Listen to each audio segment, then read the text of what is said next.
Bertempat di lokasi yang strategis di tengah kota Sukoharjo, salah satu elemen penting dalam memudahkan mahasiswa untuk memenuhi kebutuhan perkuliahan, tempat tinggal, kebutuhan sehari-hari, dan berwisata.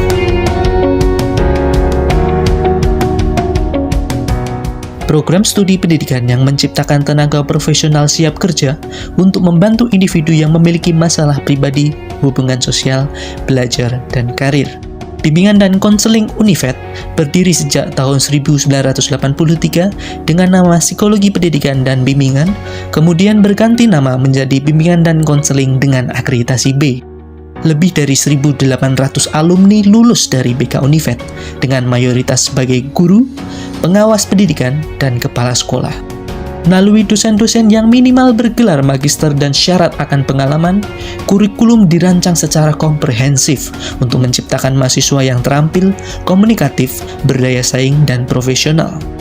Beberapa kegiatan perkuliahan yang dilakukan dalam menumbuhkan dan mengembangkan profesionalitas mahasiswa antara lain layanan klasikal, konseling individual, konseling kelompok, bimbingan kelompok, instrumen tes dan non-tes, pengembangan media, seminar dan workshop BK, dan pengadministrasian. Segudang prestasi pun sudah ditorehkan mahasiswa di berbagai daerah di Indonesia seperti juara umum media pembelajaran tingkat nasional tahun 2017, finalis Indonesian Counseling Competition 2019, Perparprov 3 2018 Surakarta cabang atletik kategori 1.500 putra, juara futsal antar perguruan tinggi se-Jawa Bali tahun 2017 dan 2018.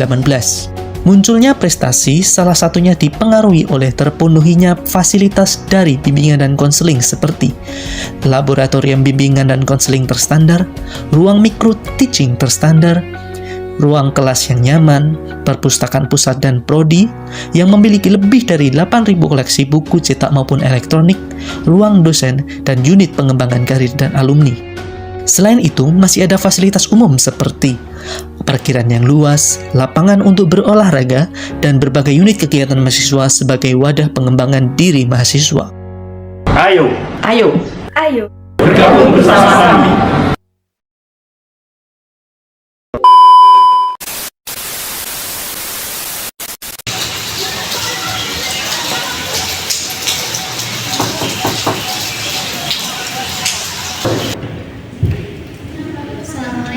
Waalaikumsalam. Silahkan duduk, Mbak. Selamat siang, Bu. Siang. Bagaimana kabarnya, Mbak? Alhamdulillah sehat. Bagaimana perasaan hari ini? Agak deg-degan sih, Bu. Deg-degan kenapa ya? Nggak tahu, takut aja. Karena kan masuk ruang BK kayak anak nakal gitu. Begitu ya, Mbak. Jadi BK itu bukan tempat untuk orang-orang yang bermasalah saja, tapi BK itu tempat untuk bercerita, bercurhat, apapun itu masalah kamu, dan kita sebagai konselor sebisa mungkin membantu masalah kamu. Begitu ya, Mbak? Gitu ya, Bu. Ya, baik.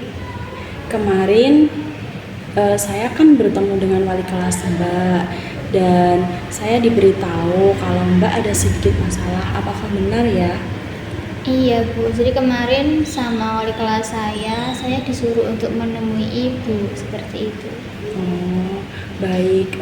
Untuk kedatangan Mbak ke sini, apakah tahu apa yang akan kita lakukan? Mau konseling katanya, Bu. Baik. Nah, yang kita laksanakan itu konseling individu. Akan saya jelaskan ya, konseling individu. Konseling individu adalah proses pemberian bantuan yang dilakukan oleh seorang konselor, yaitu Ibu, kepada konseli, yaitu Mbak Yaya, di mana nanti Mbak Yaya akan menceritakan masalah-masalah yang sedang dialami Mbak Yaya. Jadi, apakah Mbak Yaya siap untuk mengikuti konseling individu hari ini? Siap, Bu. Tapi saya masih agak ragu buat bercerita. Jadi, apa yang membuat ragu Mbak Yaya? Ya, takut aja, Bu. Jadi begini, Mbak Yaya nggak usah ragu, nggak usah takut untuk bercerita kepada saya. karena di dalam konseling itu ada asas kerahasiaan. Jadi apapun yang Mbak Yaya nanti ceritakan tidak akan Ibu ceritakan ke siapa-siapa. Jadi ini bersifat privasi. Jadi Mbak Yaya tenang saja. Sekarang apakah Mbak Yaya siap untuk mengikuti konseling individu? Siap Bu. Oke, kita sepakati dulu ya, untuk pelaksanaan konseling hari ini Ibu berikan waktu 30 menit dalam setiap sesi.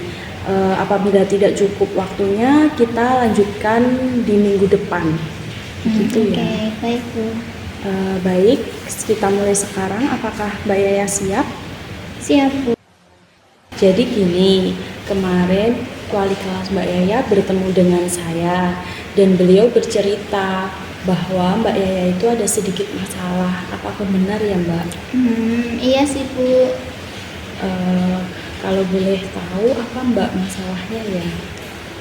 Saya di semester ini nilai saya banyak yang turun Bu. Terus ketika di kelas saya juga sulit fokus, ketika guru menerangkan saya juga sulit untuk memperhatikan. Kalau boleh tahu kenapa Mbak Yaya kurang fokus dan sulit untuk mengerjakan tugas ya? Saya sadar sih Bu kalau akhir-akhir ini saya suka banget main handphone. Terus suka main handphone sampai saya jadi sulit fokus. Jadi begitu. Kalau terkait tugas-tugas Mbak Yaya gimana? Apakah bisa mengerjakan?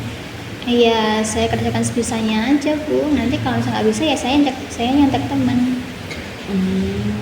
Dan untuk terkait masalah tersebut, apakah orang tua Mbak Yaya tidak mempermasalahkan ya?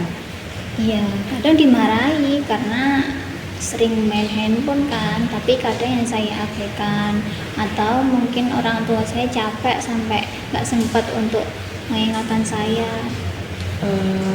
Terus ketika Mbak Yaya main handphone, apa saja yang Mbak Yaya lakukan?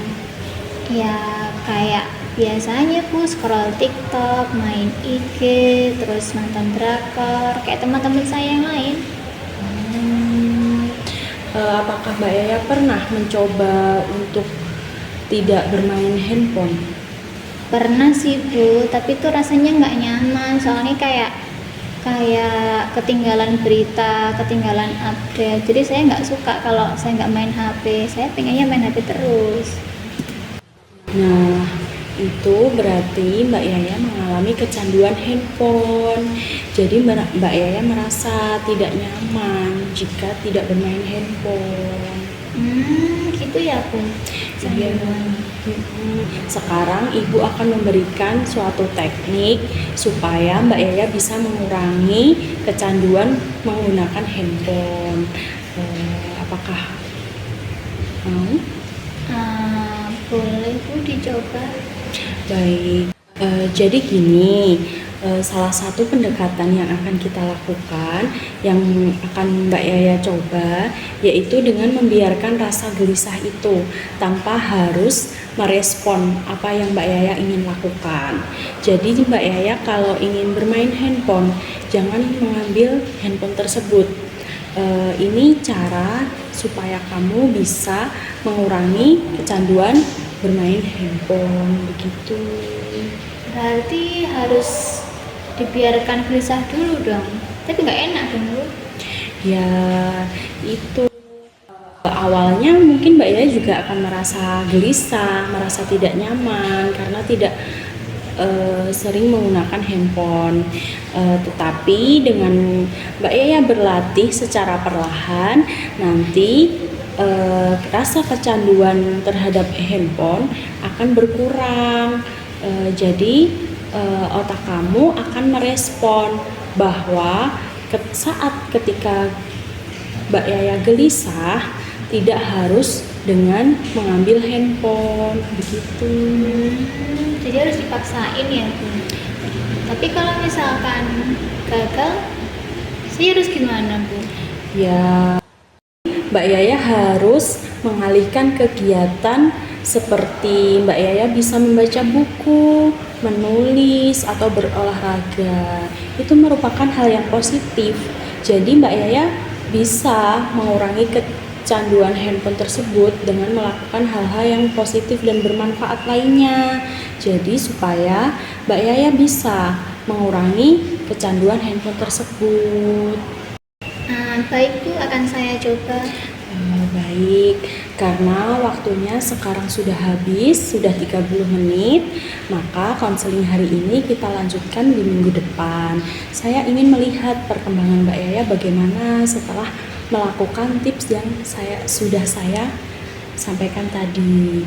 Jangan lupa tetap konsisten ya. Baik Bu, terima kasih atas masukan dan tips yang Ibu berikan. Kalau gitu saya izin pamit ya Bu. Ya, sama-sama. Terima kasih. Sama-sama. Assalamualaikum. Waalaikumsalam. Hati-hati di jalan. Audio Jungle.